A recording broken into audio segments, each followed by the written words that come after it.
Hello? Charlotte 911, do you need police, fire, or medic? I just saw my friend.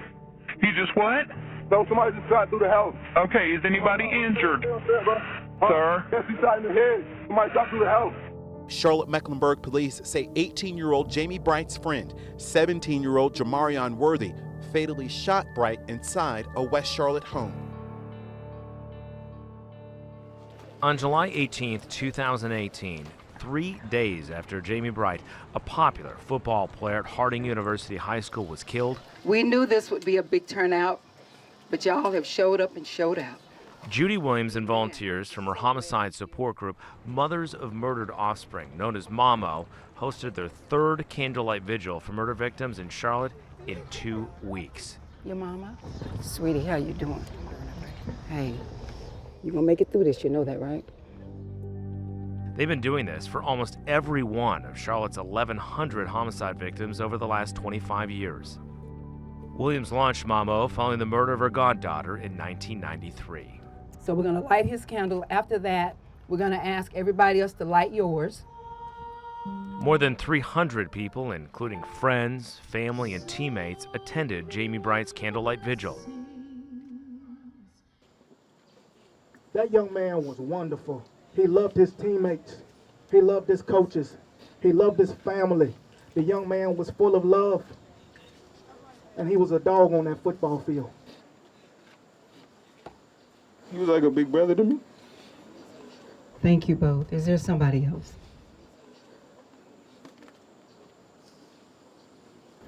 Although it may not look it, but I've been hurting inside. Every night I would go somewhere sacred and cry. I don't know how to deal with this situation I'm going through. That was my brother. He was the only one I had in life.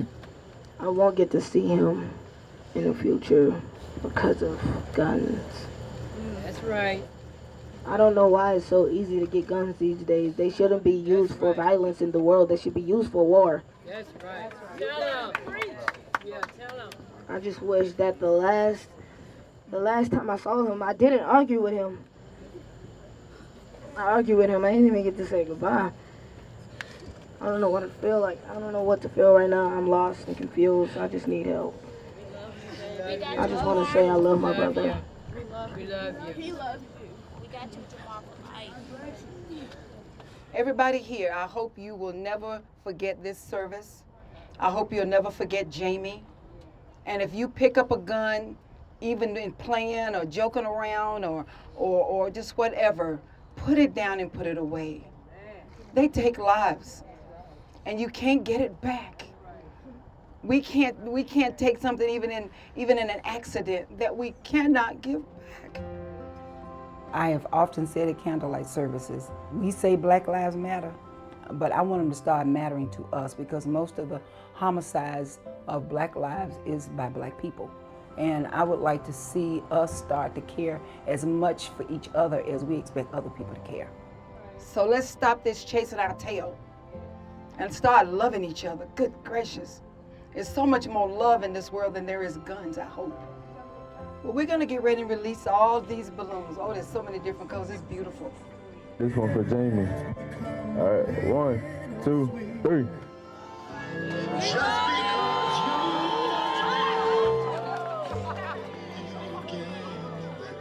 I want you to look for the balloon lights. They'll make a letter in his name at some point. They made a J, okay.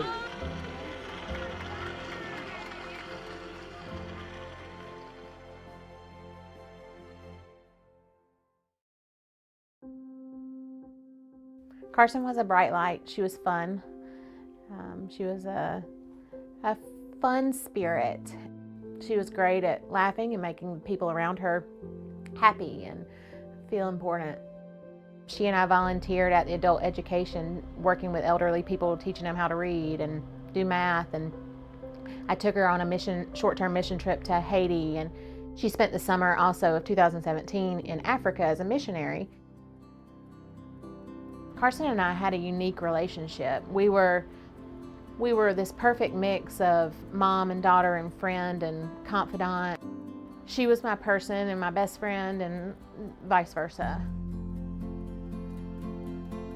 I just miss her. York County 911? Yeah, gunshots. Where at? Over here at the Peach Stand gas station, someone shot and killed. Less than 4 hours before frantic 911 calls flooded the York County EMS Command Center, 29-year-old Christopher Benjamin Mendez drove to Cabela's off of Interstate 77 and purchased a handgun. Less than 4 miles away, 19-year-old Carson Weitzel was working her shift as a cashier at the popular Peach Stand gas station on Highway 160. So he was firing toward the store and he was directly across the street from the Peach Stand? No, he was in the Peach Stand. According to police, Mendez stopped at the Peach Stand on the night of January 23, 2018 to simply use the bathroom. But when he perceived Carson looked at him, quote, without kind eyes, he went to his car, loaded his new .45 caliber handgun, went back inside and shot Carson 5 times at point-blank range, then quietly waited for police to arrive. Here you have a young man who's cried for help. Here you have a young man who walks into a store that sells guns, purchases a gun, and within days, someone is dead. Mendez had no known criminal record, so what seemed like a random, senseless murder at first started to make more sense to investigators and lawmakers as news of Mendez's history of mental illness began to come to light. Here you have a young man who cried out for help, who said, I need help. But yet, South Carolina failed him, failed Carson's family, and the entire citizenship of South Carolina. According to court documents, Mendez was voluntarily committed to a mental health facility and diagnosed with bipolar depression in the summer of 2017, but was released shortly after he got there because he didn't have insurance, both of which he failed to acknowledge on his firearms application when he bought the murder weapon at Cabela's when he checked no on question 11F. Have you ever been adjudicated as a mental defective, or have you ever been committed to a mental institution? It's a sad day in South Carolina when we have people who cry for help and can't get help, and then you leave the innocent people out there who can't protect themselves, who obeys the law, is not carrying a gun, who did not lie on an application to get a gun, and then your life is gone. So, do I think there should be reform? 100%. In South Carolina, it's a checkbox. Have you ever been, mentally diagnosed with any mental illness, yes or no? And all you have to do is say no. And if you have no criminal background, then you're good. So yes, I think there should be reform, but I spend my energy on spreading love. We as parents have to take back what we're supposed to do. My son is not here no more. My whole life is changed. Oh, God, Jesus, Lord. Guns are an instrument of death. They're designed to do one thing: kill someone.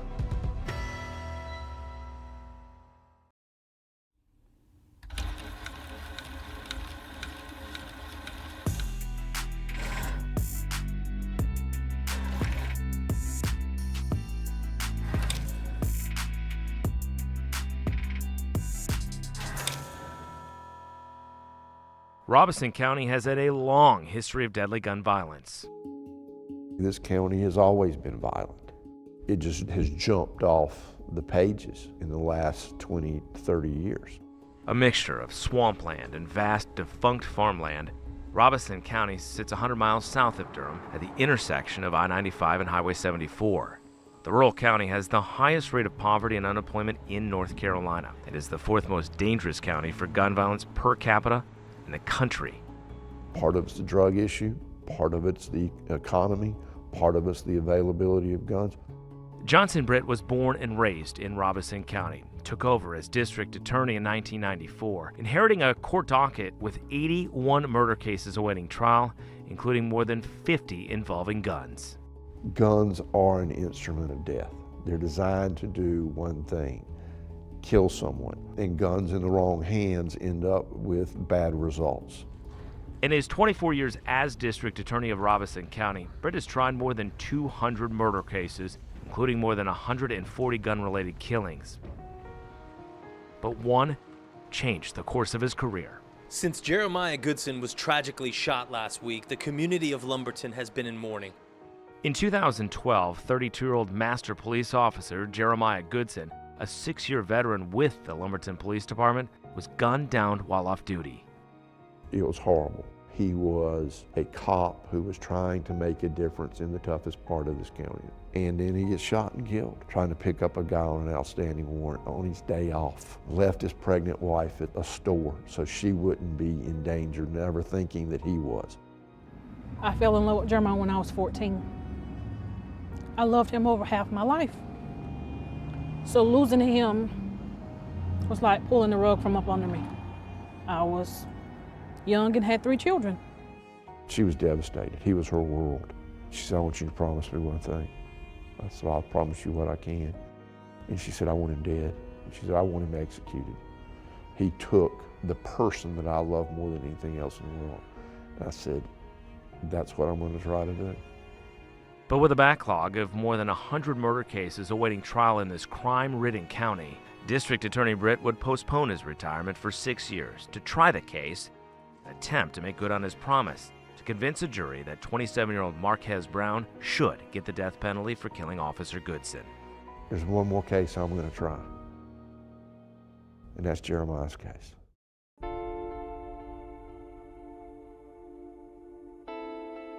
I always wanted to get a tattoo with all my kids' name on there. Mardisha, Tanisha, Jamie, then Jamar. I got 4 kids, but I only have 3 here with me now. I'm like, I just don't know how I got in this situation. 2 weeks after the candlelight vigil honoring 18-year-old Jamie Bright, who was shot and killed in his West Charlotte home, his mom Lakikra and brother Jamar began the healing process. I kind of fell into a depression when this happened. I didn't really talk to anybody. Not a day goes by without me thinking about him. When we were at his funeral, when they closed the casket and they put him in the ground, it was like this blue butterfly. It flew around his casket. It means an angel is watching over you. It's a miracle just to see one. It gave me a little bit of hope. You already know like how I feel about y'all kids. I love y'all more than anything in this world. And just to see one of them be taken from me like that, that's just not right. It's not fair. It's not fair that my youngest son got to grow up without his brother. Or my 2 oldest daughters got to grow up without their youngest brother. It's not fair. This is not no game. I lost my son to a gun. He in his house and lost his life. All because somebody want to be tough and thinking that it's cool to walk around with a gun. It's not cool. It's not. And my son is not here no more. My whole life is changed. It's changed. We're on our way to see Lakikra Bright. Hey, how you doing? How you doing? Judy Williams and Mamo's work doesn't end at the candlelight vigil. She continues to offer counseling and support to families like the Brights who've lost loved ones to murder and gun violence. God got something for you, but he's only going to tell you when you're ready to hear it, when you're ready to accept it. You know, you will. And you will. I'm not ready. Well, I know. Oh, God, Jesus, Lord. 18 years ago. 18 years. I sacrificed.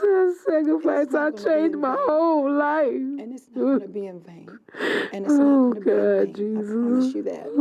What you got to do is just keep trusting and allow him to keep leading you. You got to keep moving forward. Because you know what? You got other children who need you. Your other kids still need you. Tragedy comes about to change the world. This is your chance to change the world. That's what we're trying to do, is change the world and make it a better place for us all to live in. And we got to do it for the kids that are coming behind, Jamie and your grandchildren. Yeah. We got to make it better. A gun to me is the devil. I committed the horrible act of depriving someone of her life. Never before in court had I broken down like that.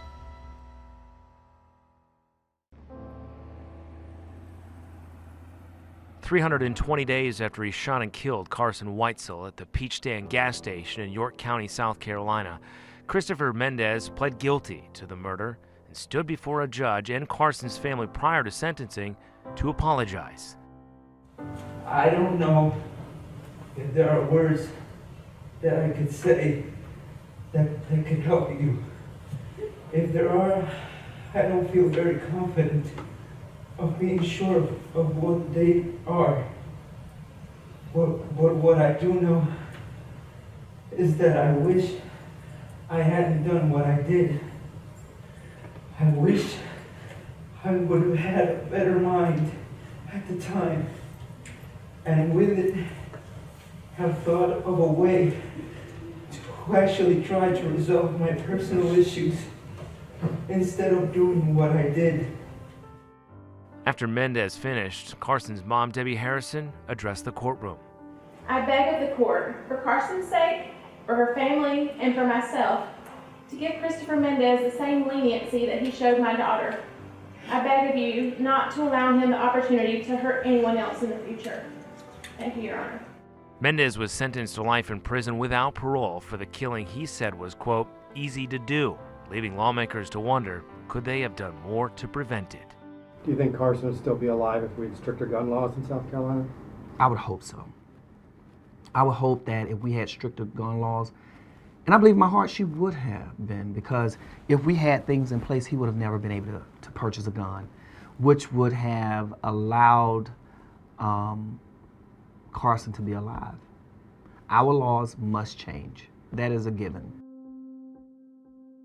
For Carson's mom, Debbie, a lot of good has come out of the grief. She started Carson's Compassion Project, a nonprofit she hopes will keep Carson's spirit of giving back alive and well for generations to come. Early on, I said I had to make sure love and light overcame the evil that took her from this earth. And that's just kind of my philosophy on it. So I wanted to do things that helped locally, as well as things that help the people that she loves so much in Africa. So Carson's Compassion Project was born. I don't like to think that she can see me when I'm sad, because I don't think there's sadness in heaven. So, but I do think that she has some kind of awareness of the good that I'm trying to do in her memory, and I know that she would be happy with it.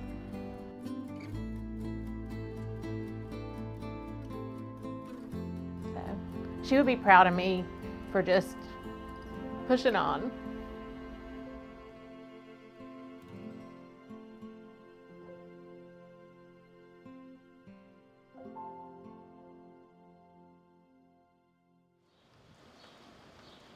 In his 24 years as District Attorney of Robeson County, Johnson Britt prosecuted more than 2,200 murder defendants, more than any district attorney in North Carolina history.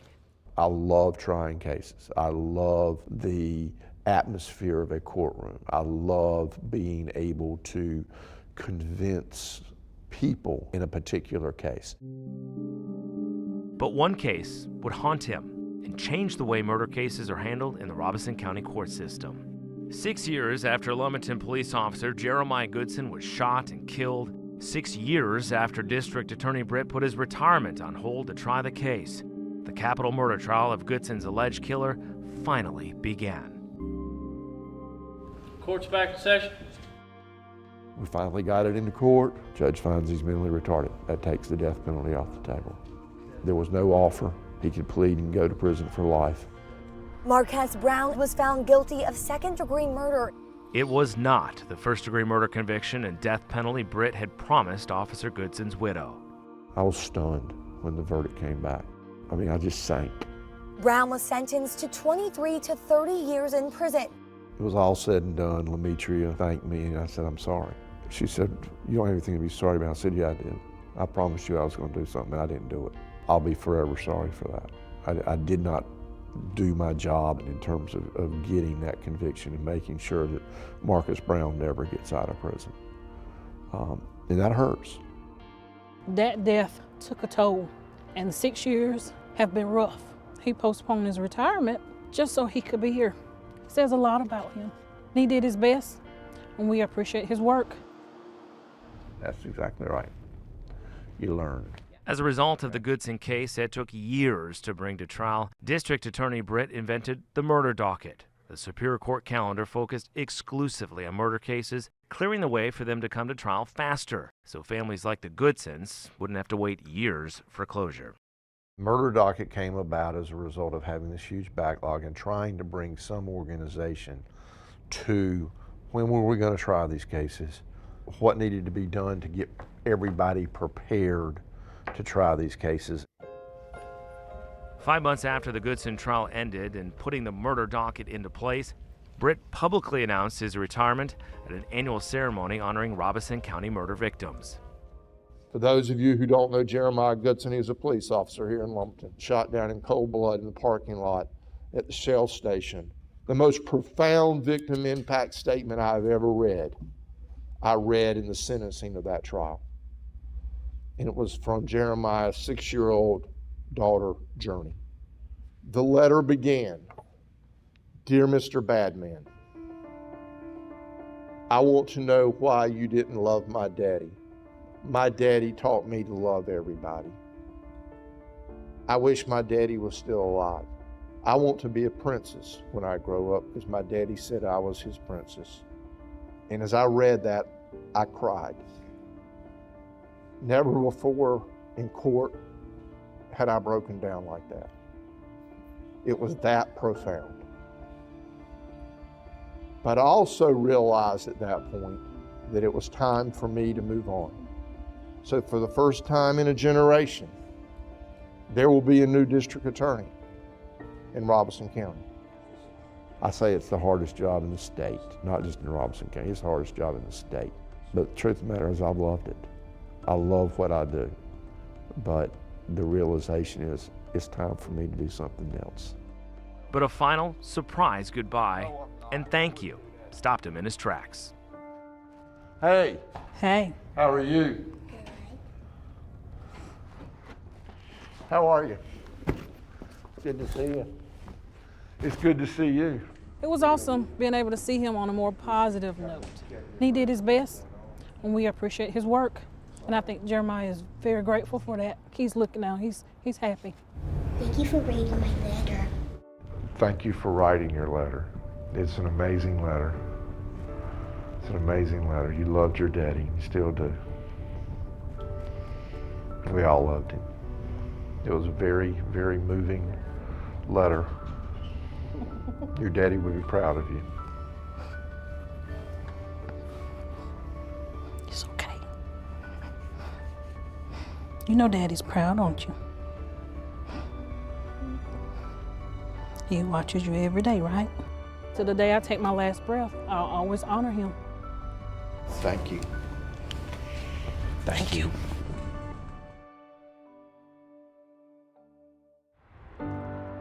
Six weeks after 18-year-old Jamie Bright was shot and killed in his West Charlotte home, his family's anger turned into action. It starts with us. We gotta get these guns off the streets ourselves. You know what guns do?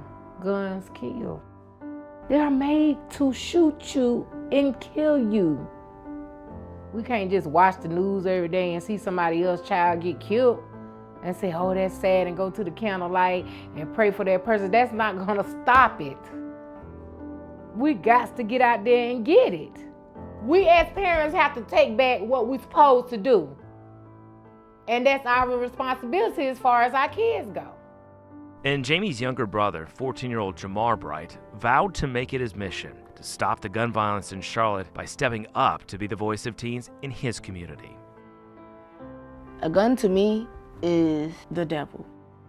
I don't get why people have to take other people's lives. That's something I really want to change. And I guess it's going to start off with a handshake or a conversation. That's something I want to accomplish so that we can stop taking our own lives.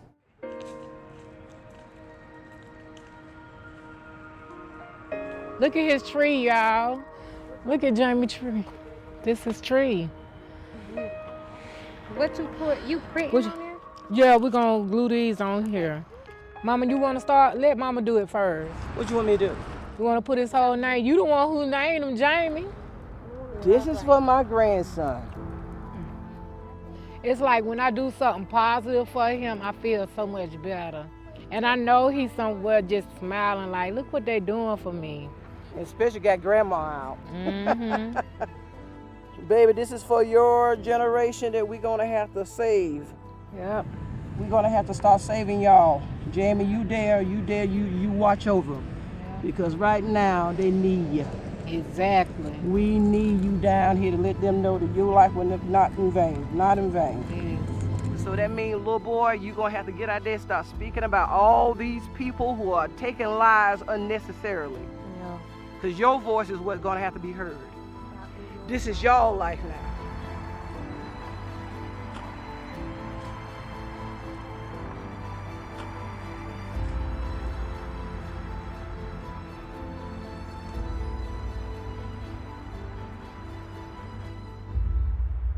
This is for the future of my generation.